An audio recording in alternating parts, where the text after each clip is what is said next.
Hello, and welcome to our discussion of conception, pregnancy, and birth. Let's get started with conception.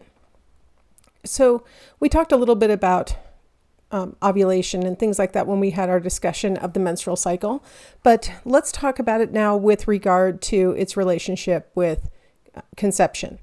So, each month, in average ovary, one ovary will release an egg. So they typically will alternate. The right ovary will release an egg one month, the left ovary will release an egg the other month. So typically there's one egg released each month, and that egg would need to be met by the sperm within 24 hours in order for conception to occur.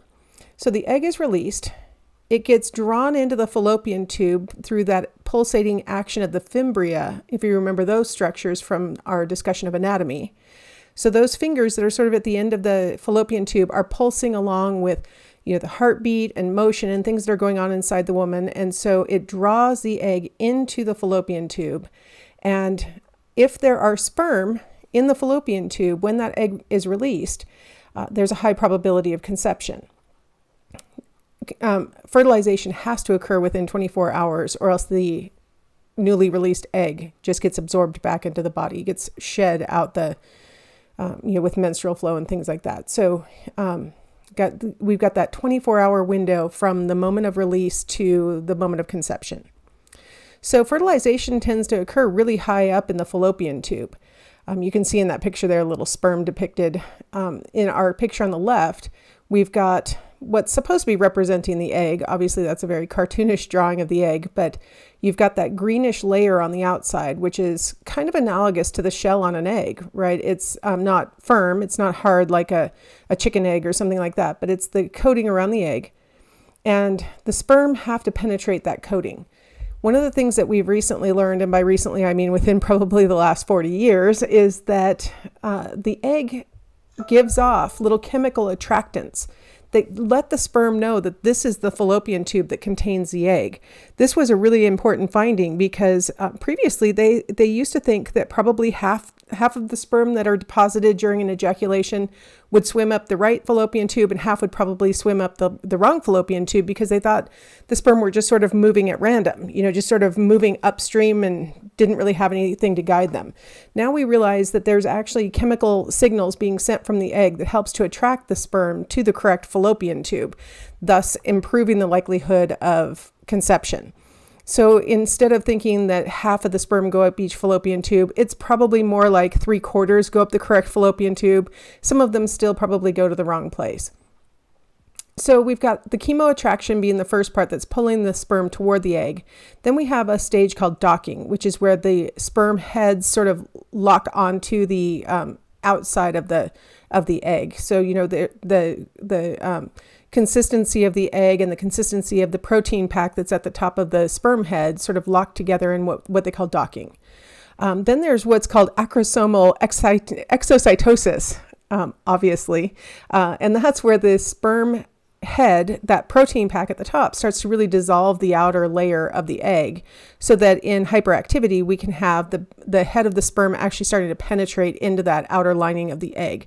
And it's called hyperactivity because during this moment, the tails of the sperm really are lashing back and forth and really helping the head of the sperm to burrow into the outside of the egg. In stage 5, we have penetration of the egg coat, where we've got the entire sperm head of that one sperm you can see is completely in the coating of the egg. And then in stage 6, one single sperm will actually fuse its membrane with the membrane of the egg, and then everybody else is locked out. So as soon as one sperm makes that contact and fuses its membrane with the egg membrane, all the other sperm it's going to be futile. There's an electrical change that occurs in the coating of the egg, and no other sperm can penetrate and fuse their membrane. If there was, by chance, simultaneous membrane fusion of two sperm at the exact same time with the egg, it would just result in a failure to fertilize. You cannot have two sperm fertilizing one egg. It will pass on and it will not be successful. So one sperm successfully beats all the rest, fuses its membrane with the membrane of the egg, and now we have what's known as fertilization. Okay, so once the sperm has fused with the egg and fertilization has occurred, we start to call this structure a zygote. So from the zygote phase, cell division starts to occur, where it goes from the one cell, which is made up of 23 chromosomes from the sperm and 23 chromosomes from the egg, which line up into those 23 pairs of chromosomes that are typical of all of the cells in our bodies, except for our sperm and our eggs. So once that's occurred, and we've got 23 pairs of chromosomes, the zygote is going to start to duplicate that one cell and go to 2 cells, and then go to 4 cells, and then to 8 cells. And then very quickly it becomes, a bunch of cells really fast, right? Because then we go 16, and then we double 16, and then it just keeps going, right? Once we get to 100 cells, we have moved into the next phase. So blastocyst, and that's usually about day 5. So the blastocyst phase is achieved when there are at least 100 cells in the fertilized, we call it a conceptus at this point, right? Because it's just a ball of cells, all undifferentiated, but it's at least 100. Now at the top, I put a little chart that will help guide you through the different phases of pregnancy. The first trimester is counted as the moment of conception through the 12th week after conception. Day 14, so still in that first trimester, day 14 after conception is when the blastocyst will actually implant into the endometrial layer in the uterus. So there's 2 solid weeks between fertilization and implantation in the uterine lining. And that's important to know, that there's this long drawn out period where this ball of cells is actually consuming its own energy sac. There's basically like the equivalent of a yolk in a human egg. And so during that trip down the fallopian tube, that 14-day trip down the fallopian tube, there's nutrition that the cells have available to them, but then they need to get implanted in the endometrial layer so that the nutrition and the oxygen can start to pass from the mother to the implanted, what will be called an embryo once we've got implantation. Now this picture kind of makes it seem like that yellow layer, which is the endometrium, and that purple layer, which is the outer coating of the conceptus, is they're just gonna dock up and touch each other, sort of like we saw with the sperm and the egg initially. That's not what's gonna happen here. In implantation, this blastocyst is gonna completely dive into the endometrial layer and actually just be surrounded by it.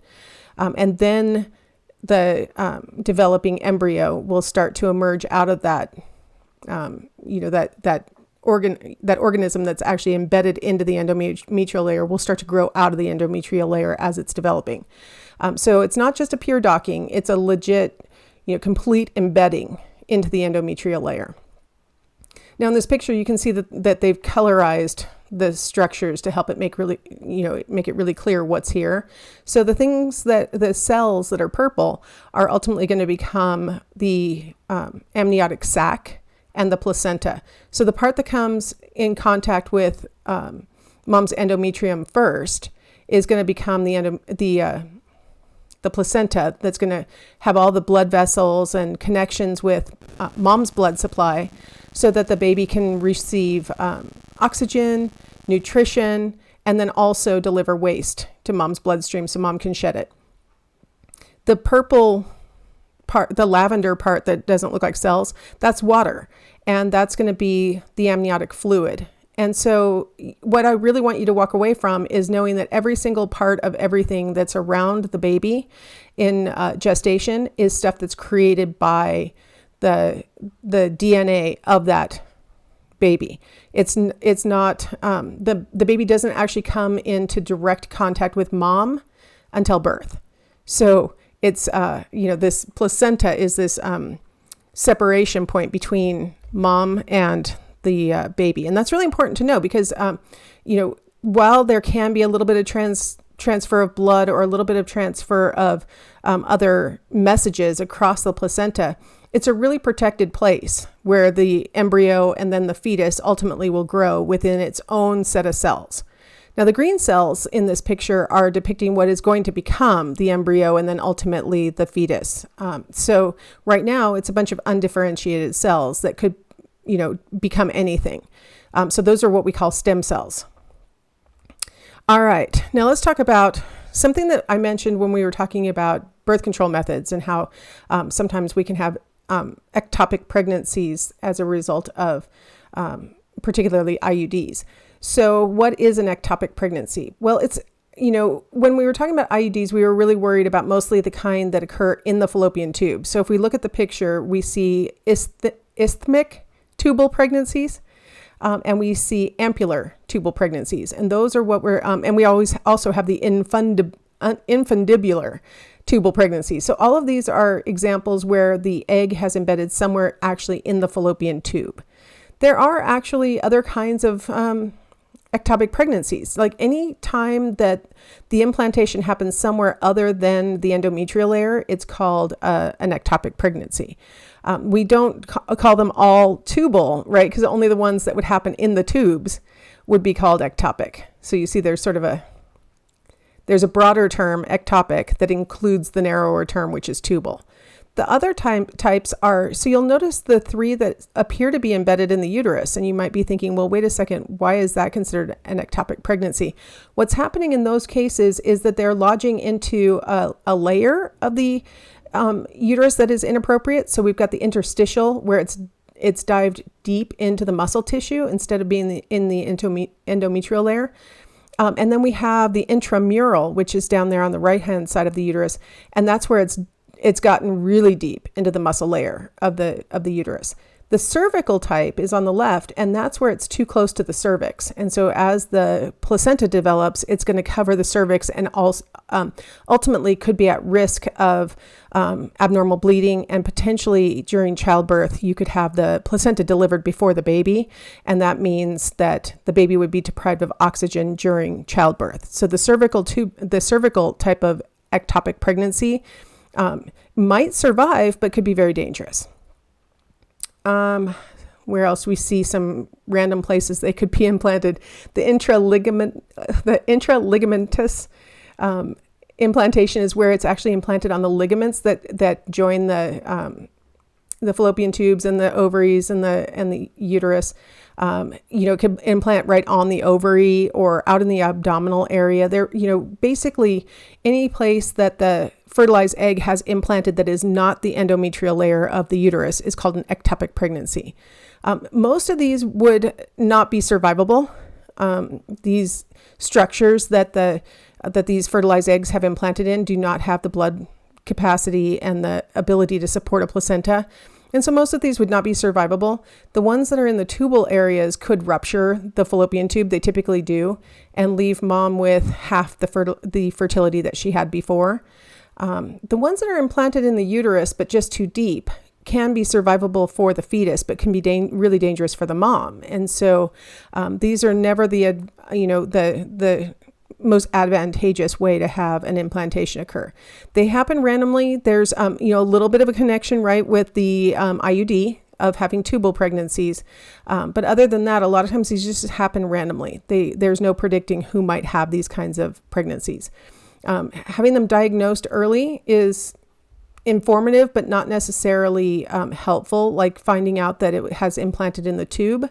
There's nothing really that can be done medically about that. You can't get it out early or something like that. So it's, just one of those random things that sometimes happens. It happens very rarely, thankfully, but it sometimes happens. Well, back to what we've been talking about with regard to the changes in the embryo to fetus. I keep using those words and you might be thinking I'm using them interchangeably, but from conception through week 8, we call the developing baby an embryo. So an embryo, here we have a picture of a 4-week embryo, is during the embryonic stage, it's really hard to tell the difference among different kinds of developing creatures that have spinal cords. Like if you were to compare this particular image to an image of a chicken embryo, you'd be really, unless you were an embryologist, you'd be really hard pressed to tell the difference between them. They look very similar. And what I'd like you to notice in this picture is that red blob is the heart. And you'll notice it's just hanging out there, right? You can see the blood flow going down what is clearly the spinal cord. And then there's sort of that peach colored blob at the top. That's the beginning of the brain.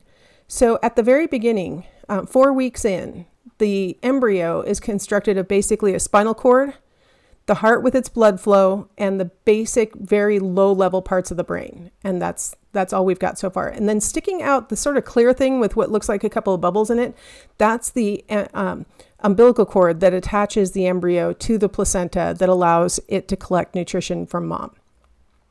So there's the umbilical cord right there. All right, now we have 1 week later.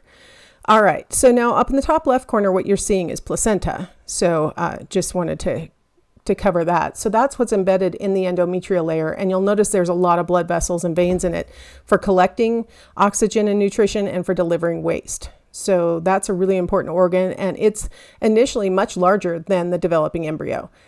So now if we look at the embryo itself, you can see, again, you can now see how the heart has been surrounded by at least what appears to be skin. Like there's no ribs or anything visible, but you can see that the heart is now inside of the chest cavity, and you can see other organs having developed. So you can see the liver in there, stuff like that. So if we, hopefully you can see my little arrow as I start at the tail, which we all had tails during the embryonic phase. If we follow up the tail, you see that this spinal cord is all intact. You can see little vertebra right along the way. And then we get up here to this sort of little hump. And then we have this, clear area at the top. And then you see a little bit of what appears to maybe be developing brain tissue. And then we've got a clear area again. So what we're seeing in this 5-week embryo is it's developing its bodily structures, its spinal cord, and it's starting to build out what is going to ultimately be the next layer of the brain. So it's working on those very low level parts of the brain. Now, if we look right here on the left-hand side of this sort of brainy area, you see this circle, and that is the rudimentary beginnings of an eyeball. And if we look at the very top up here, you see this little indentation, and that's actually sort of equivalent to a blowhole in one of the cetaceans, a dolphin or a whale or something like that. So initially the nose is in the blowhole position, and the eyes are completely on the side of the head. Now I want to attract your attention down here to the below the heart. You can see this little bit of skin colorish kind of translucent, like a flap. And then if you look down closer to the tail, you see a little bit of a flap down there. Those are the arm and leg buds. So those are the beginnings of the development of limbs. So big important things happening. Now here we are 1 week later. And now you can really start to see some of the things I was pointing out, right? So here's that umbilical cord full of arteries and blood vessels. Let's just go ahead and start with the rump again, because look, now the rump has caught up with the tail. And so now we have a little rump that's encasing the spinal column.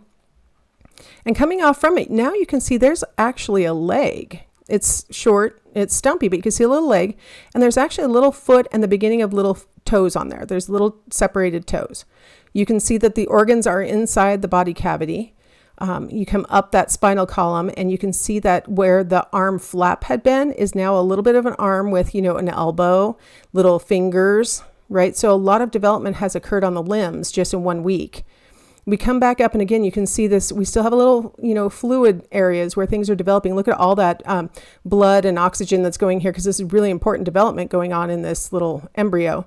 And you can really see the brain starting to flesh out. Now, it looks really big, but what we're looking at here is really just what we call the brain stem. None of the higher order parts of the brain are here at all. So this is just the parts of the brain that would handle breathing and sleep-wake cycles and just like really basic functions. This is nowhere near like a human cortex. We're at the very base level. And then now notice over here where previously we had just had a circle, now we have a lens over the eye. So we got that dark spot there, that's the eye. And in just 1 week, the blowhole has moved down to its position on the face. It's actually not in its final destination, but you can see a little bit of where the nose is going to be. So it has migrated a long distance in just 1 week.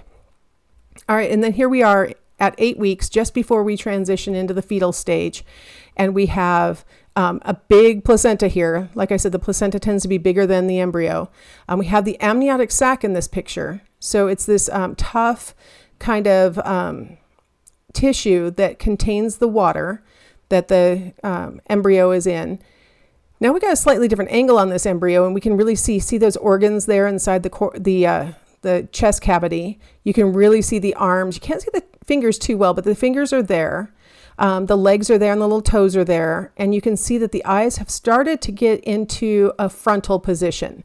They're not completely there. They still have to come a little closer together, but they've migrated onto at least the front part of the face, and you can see the nose is in between them.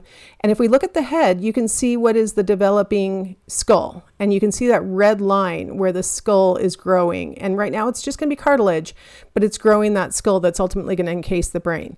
At the end of 8 weeks, the brain is basically containing the brain stem and the beginnings of some of the limbic system components that are those, what a lot of people call the reptilian brain. So none of the higher order thinking parts of the brain are in place during this phase, during this, embryonic phase.